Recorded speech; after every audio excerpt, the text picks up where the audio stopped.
money is not the goal. Money is the result of a goal. And so stay focused on that goal and the money will come. If you are in service to other people and you're doing something good and you're making the world a better place, the money will come. And I just have blind faith in that.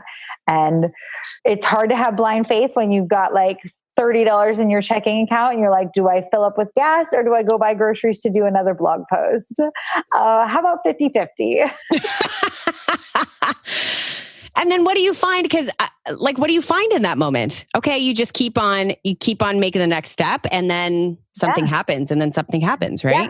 Just blind faith and trust in the universe and trust in myself that I'm a good person. I'm leading a good life. I'm delivering something good to other people. I'm trying to inspire people to live healthier and happier lives. And I think when you do good work and you have, good heart and soul behind what you're really trying to accomplish, just feel like you're going to be taken care of.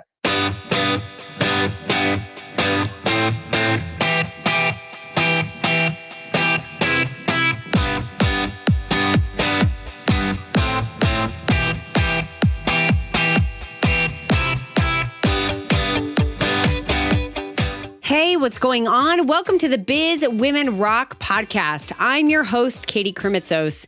If you are passionate about growth in your business, if you are growing a purpose-driven business, and you want access to education, to resources, and to other amazing businesswomen who can help you do it better every single day, then this is the podcast for you.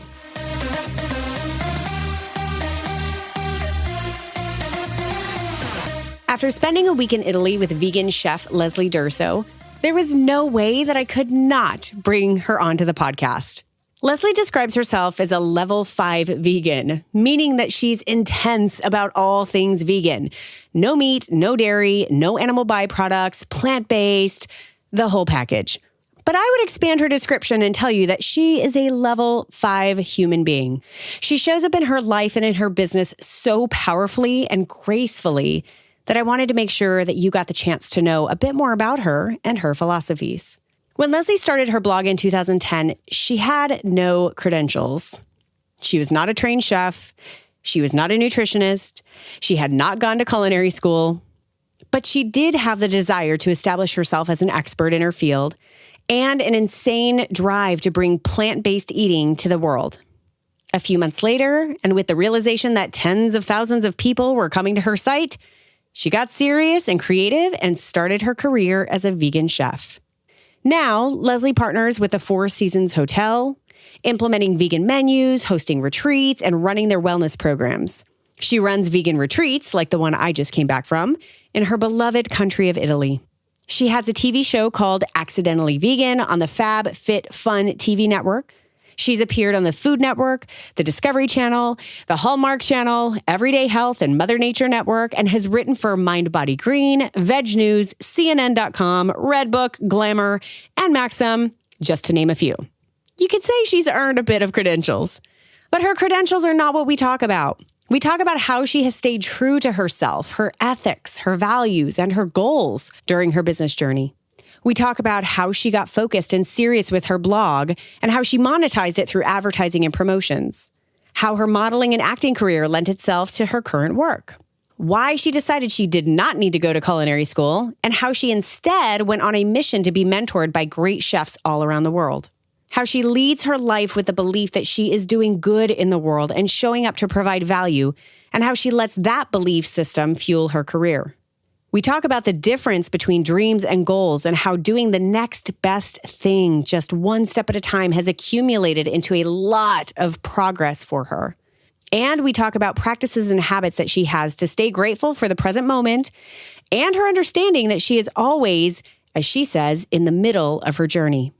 In a world where you can literally be anything and do anything, Leslie's story is such a great reminder for each of us to stay true to ourselves on our business journeys so that we can design the life and business that we truly desire. So enjoy this incredible conversation with Leslie Durso. beautiful Leslie Durso. How are you, my dear? Hi, I'm wonderful. How are you? I'm so good. I could not be more excited to have you on the show today. I'm speaking to you just about, I think, almost 2 weeks now.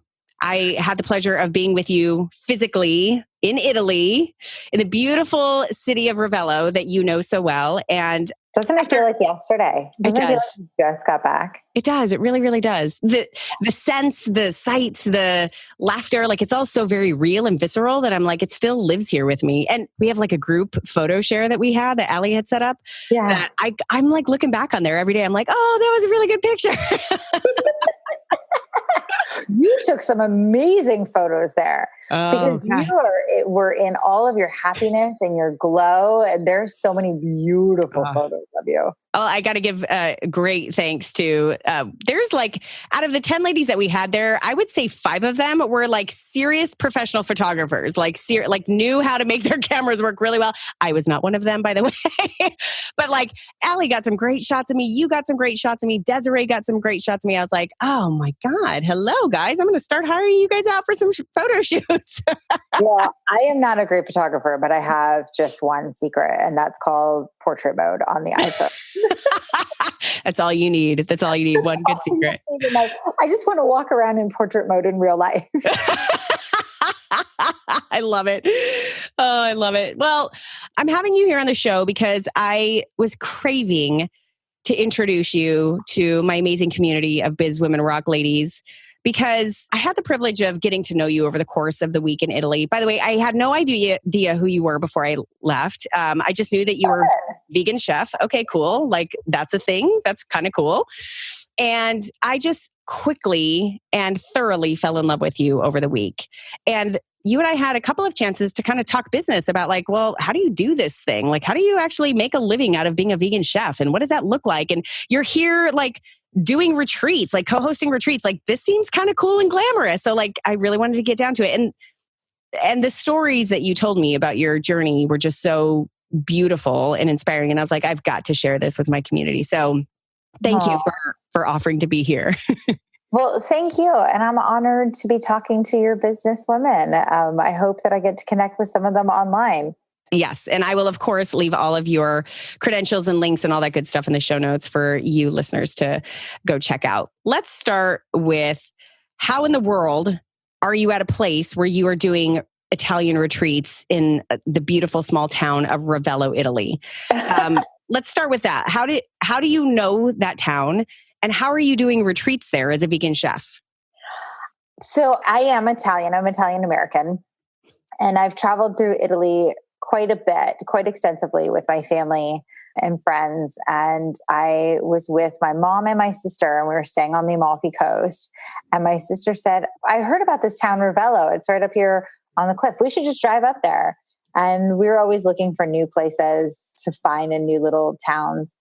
So we just drove up there one afternoon, and I walked into that piazza and I felt like I was at home. I felt like I had just stepped into something really magical, and just strolled around the town and thought, wow, this place is really cool. And I would love to come back here. And that was it. I didn't really think a whole lot more about it, except for that it was just lovely and charming and wonderful.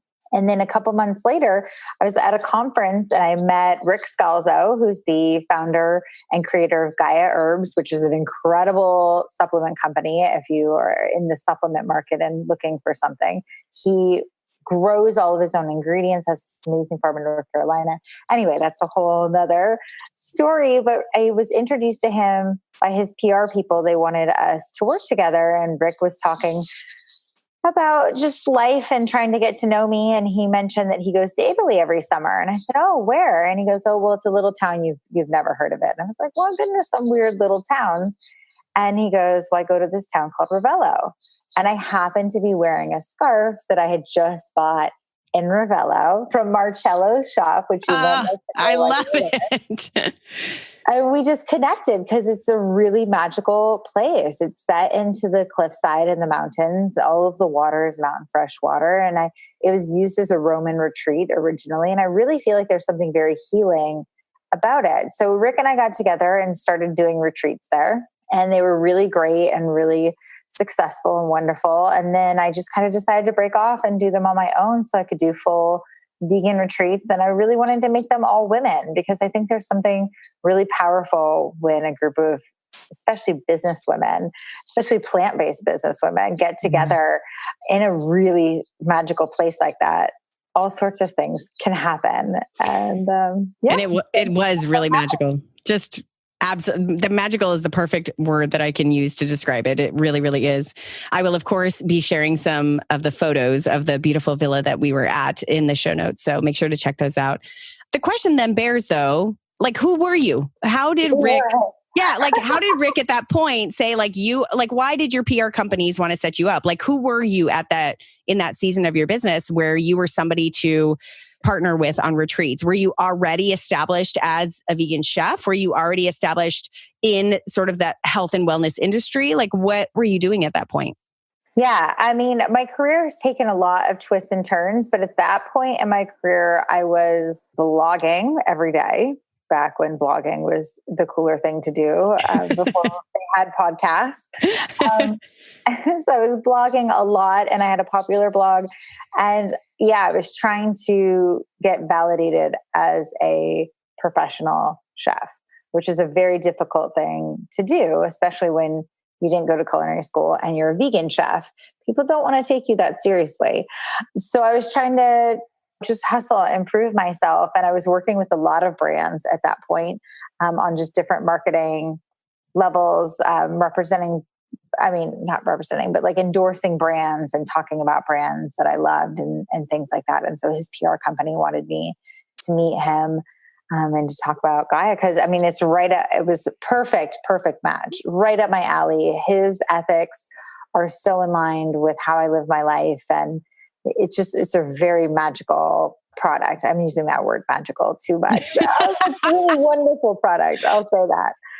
Like I said, he has this incredible organic farm in North Carolina where he himself has got his hands in the dirt every day and he's growing all of the ingredients for his supplements, which if you know supplement companies, they're just sourcing from farms all over the world and don't know the source of the plants. They never get their hands in them and they usually get them in powdered form so they could be cut with anything. And he actually not only grows everything, but processes, makes, packages, and ships everything from this one farm. Really oh my gosh. I had no idea this was going to turn into an advertisement for Gaia. I know, right? I hope you're really happy. We'll put a nice affiliate link for you in the show notes. I wish I did. I mean, I wish I was still involved with them, but that's how much I believe in the product. And that's really it. When I believe in something and I find something, I just become a huge cheerleader for it, an advocate for it. I mean, there's no reason not to. And that's a tough business decision you have to make when you need to make money and you want to make money, but you want to do it in an authentic way. It's interesting to try and choose the brands that you want to work with or not. And I actually say no to about 90% of the people that want to work with me. So as you were in the hustle, building up this blog, getting more and more people to come to it, obviously making really smart and ethical decisions on what brand you wanted to promote, I would imagine you were working out some sort of like advertising packages for each of them, whether they're showcasing a product in a video that you're doing or a recipe that you're doing, or whether they have a banner ad, all that sort of stuff. How was it that you were going out and obtaining those advertisers? And were there any other ways that you were starting to make money off of that blog? Yeah, sure. I mean, things were different back then. Back in the day when I started. What year was this? I'm 100 years old. I started the blog in 2010. So it was still a little early on the blogging world. I mean, people had them, but it wasn't I feel like the height of blogging was maybe like 2013, 14.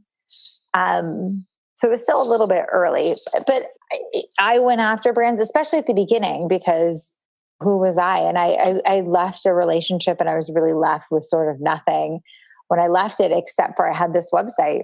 And so I needed to make it work and I needed to make a career out of it. And that was the inspiration for becoming a chef and doing all of this.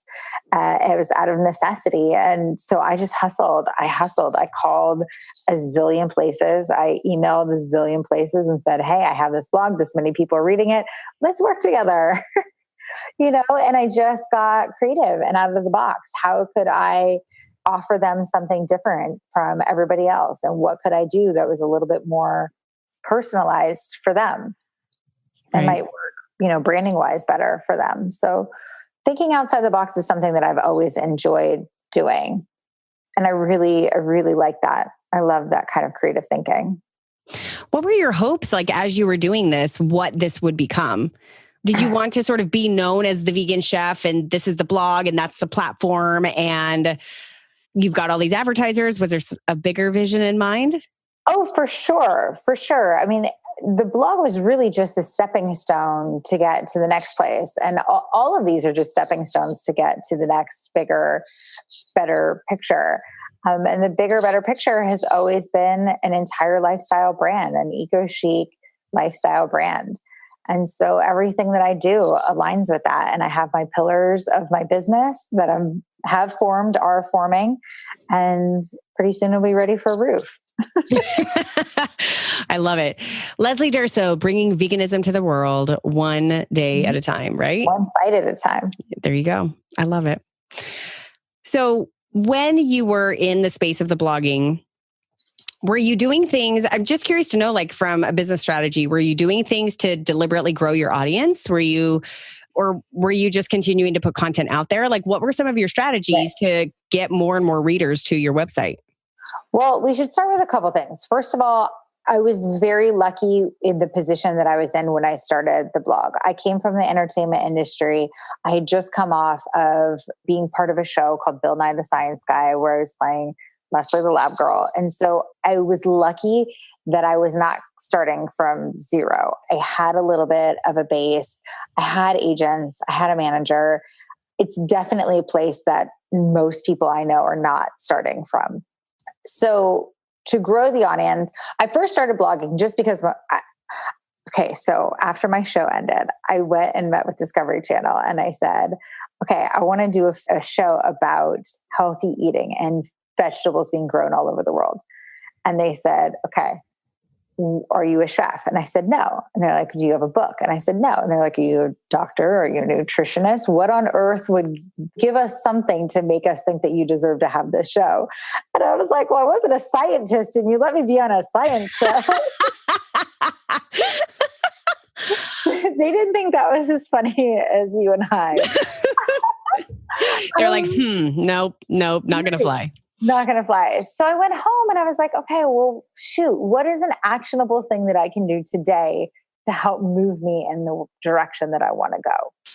And I was talking to a good friend of mine who's been kind of like my career partner. And she goes, why don't you start a blog? I feel like everybody's doing this blog thing and you should just start a blog and just write your recipes down and go from there. And I was like, okay, I can do that. And I can do that today.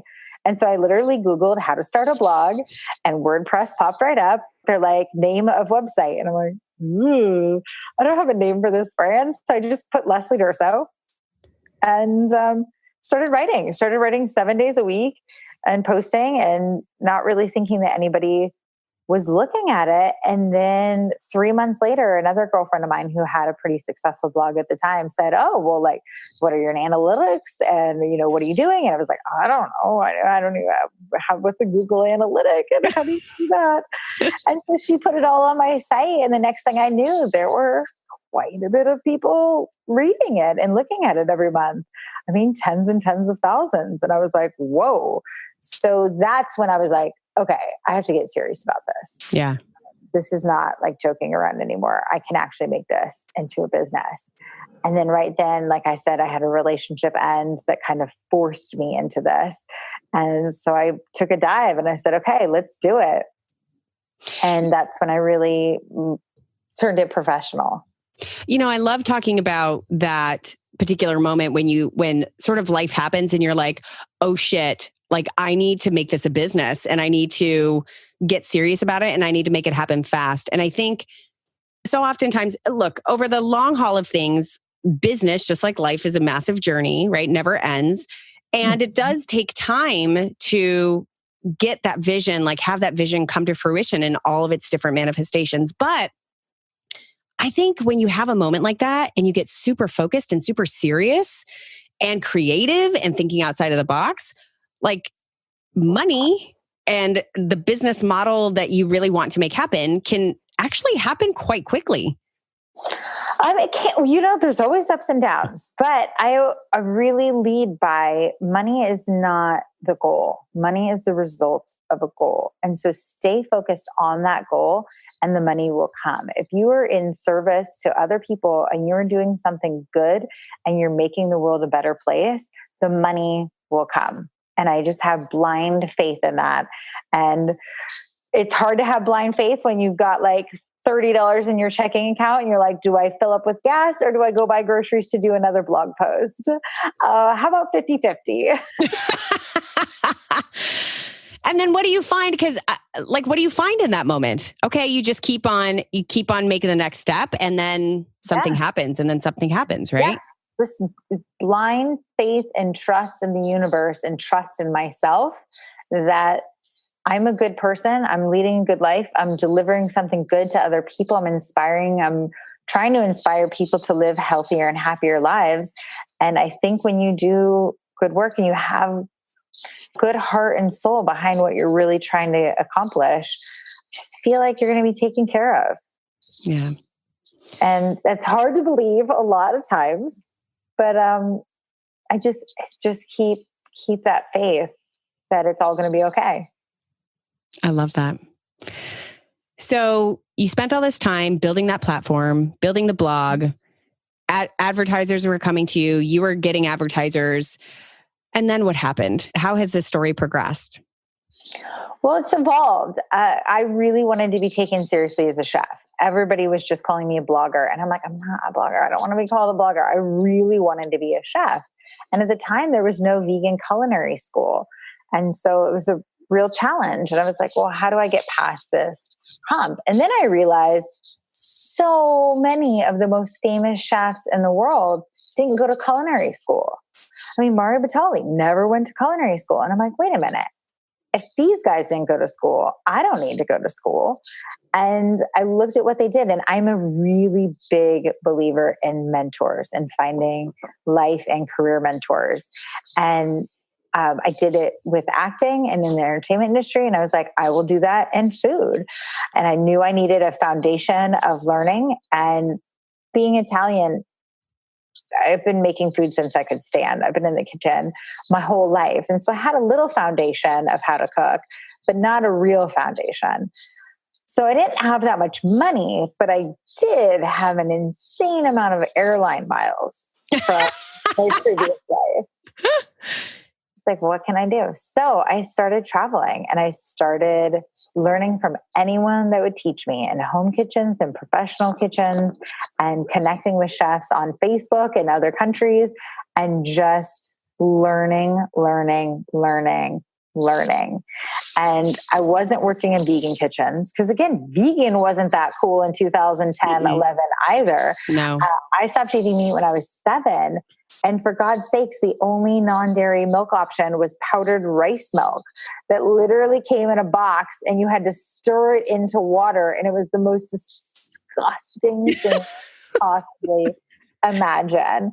And so, it just was not very cool. So I would watch and learn from all of these meat chefs and then translate that into a vegan recipe or a vegan version.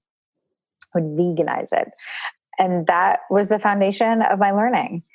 And I remember my first big professional event I did called Evening on the Beach, which is part of LA Food and Wine Festival here in Los Angeles.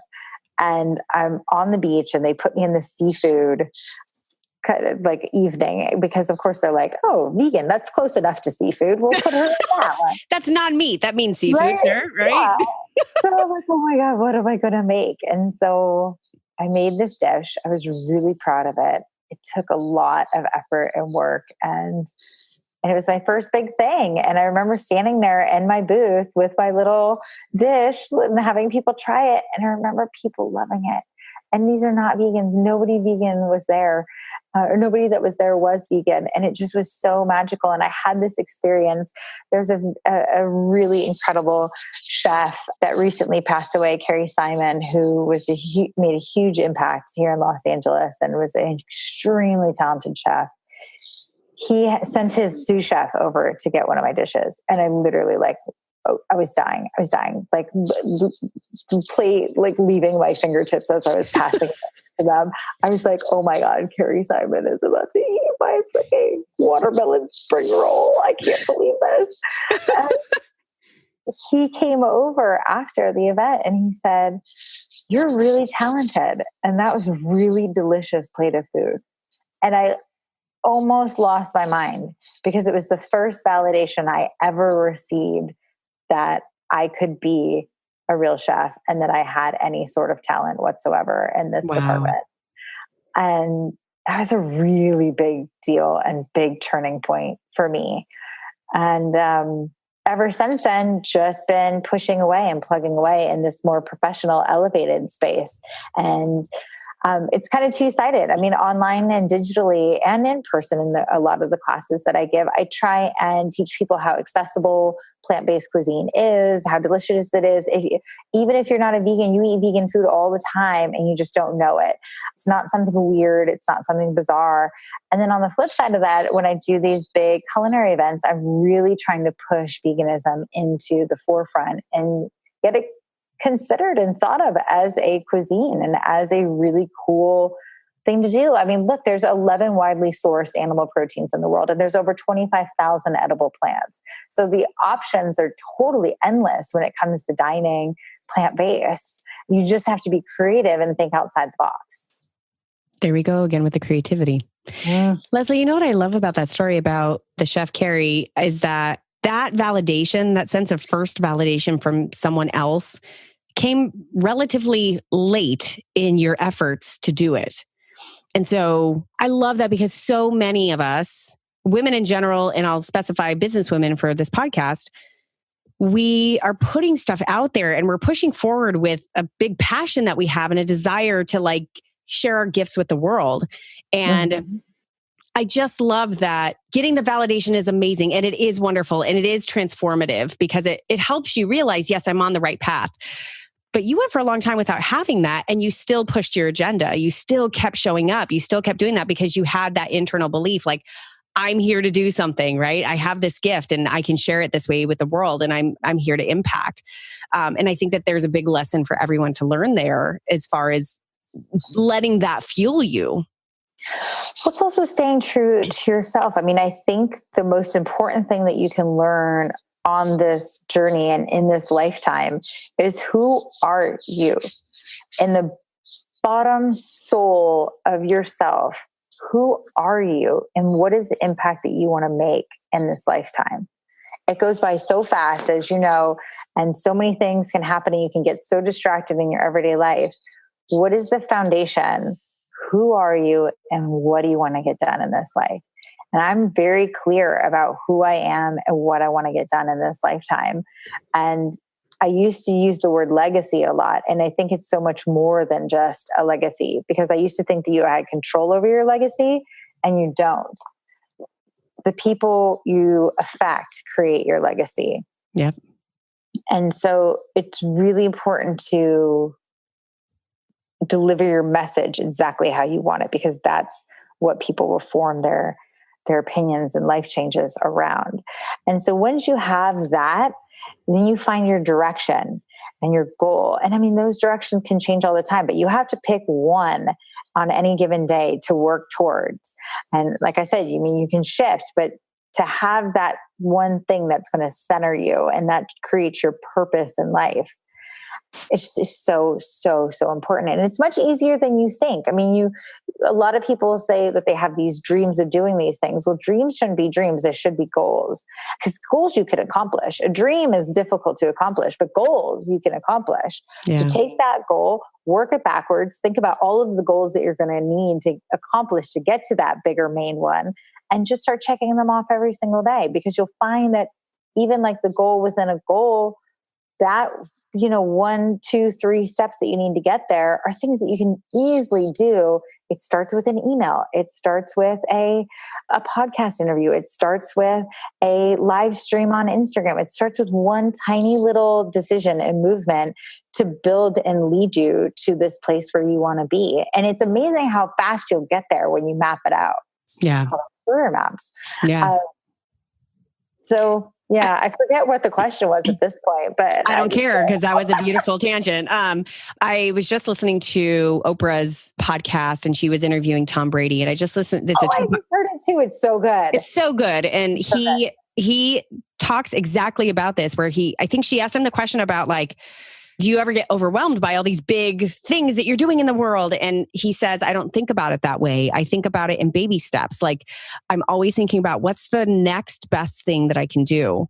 I'm so paraphrasing right now. He said it really beautifully, but it was exactly that. It was like, what is the next right decision? What is the next best thing? And the only way to know that is to know thyself, and to really be tuned in to what is or is not right for me. What am I here to do? Who am I? What am I doing in this world? And how am I learning more about my gift and sharing my gift? Right? Yeah. So, do you have, go ahead. Well, just with that Tom Brady thing, it was so interesting. And it really is a game that he's playing with himself, and to constantly be moving forward and thinking about the future. Because, I mean, look, that guy's one of the most decorated athletes of all times. You'd think he could have stopped after 1 Super Bowl. He could have stopped after 2 Super Bowls. He could have stopped after 3. God knows, I don't even know how many he has. I think he has like almost 2 handfuls of rings. And he could have stopped at any point, but that's not his game. His game is with him and in his mind and what he's physically capable of doing.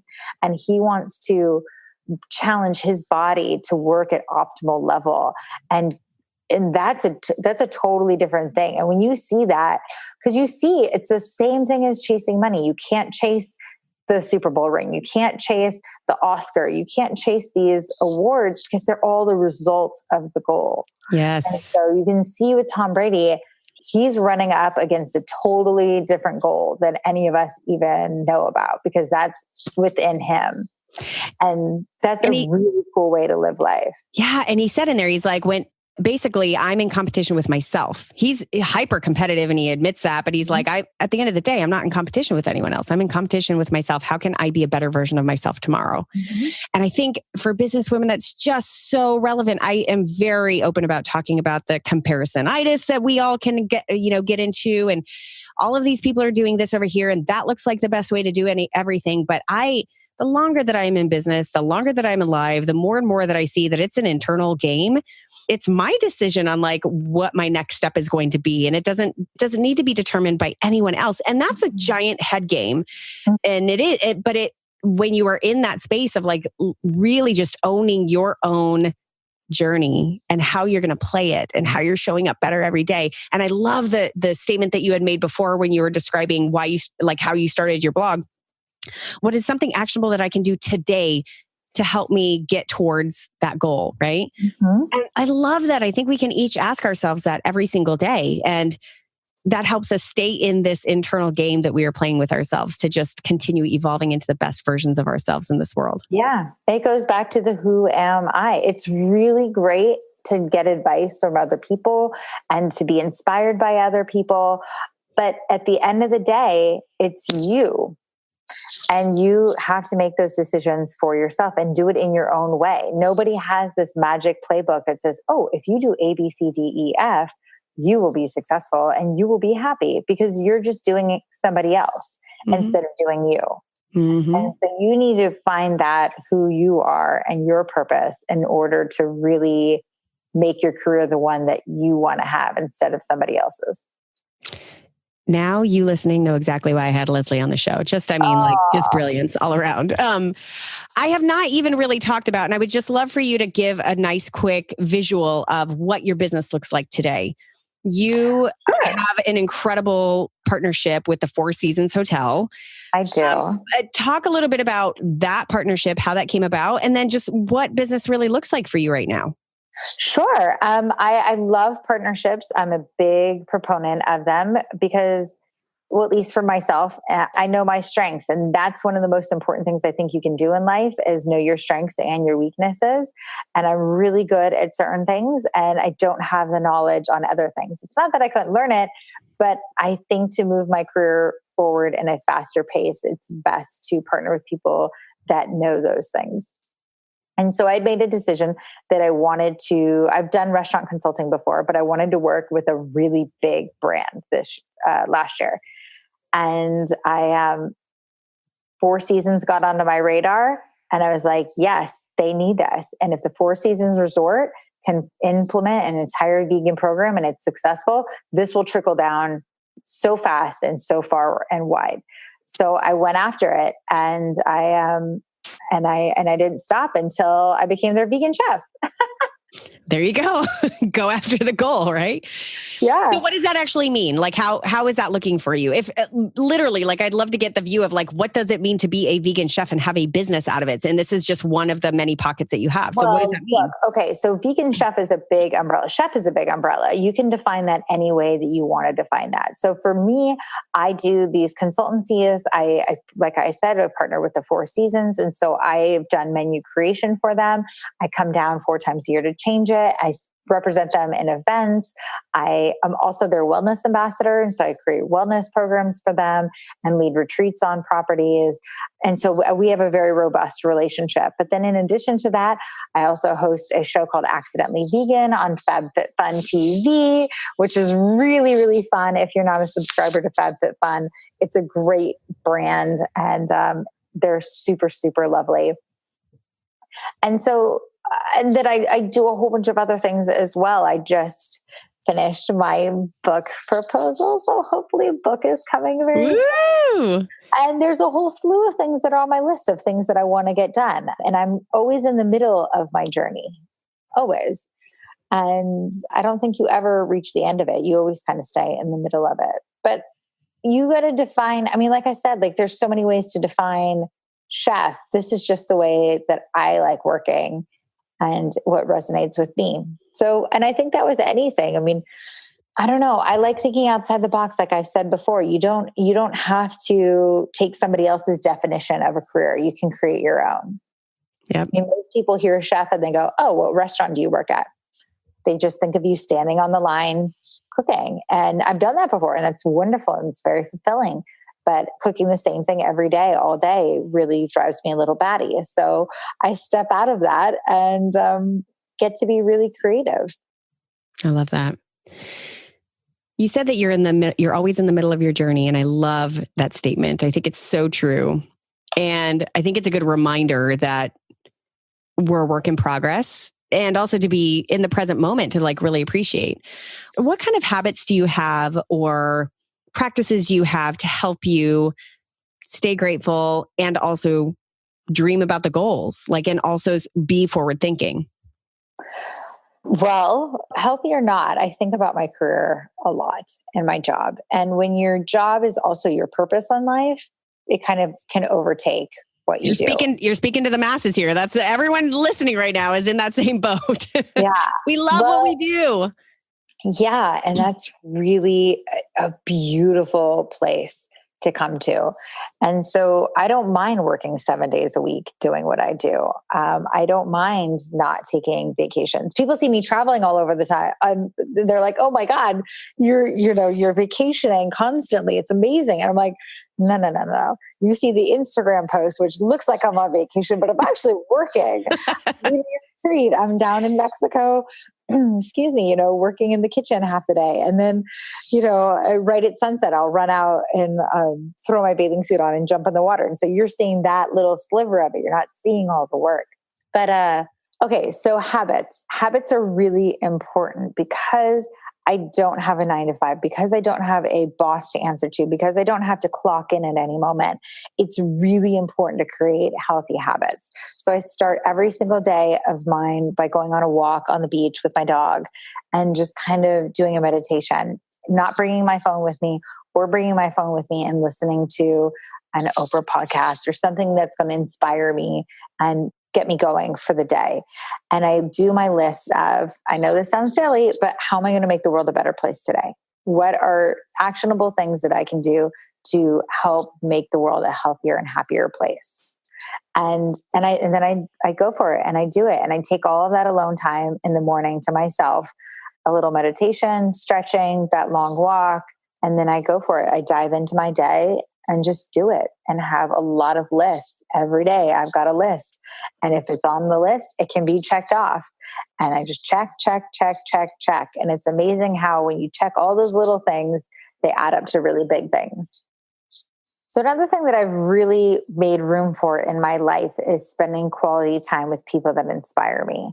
And it's something that I didn't have for a long time because I was so focused in my world of spending time with my friends is just play, and I need to focus and I need to work and I need to just be, honed in.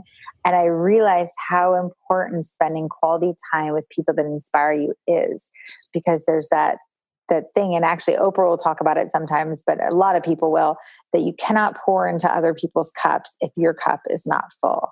Yeah. And so you have to take care of yourself mentally, physically, spiritually.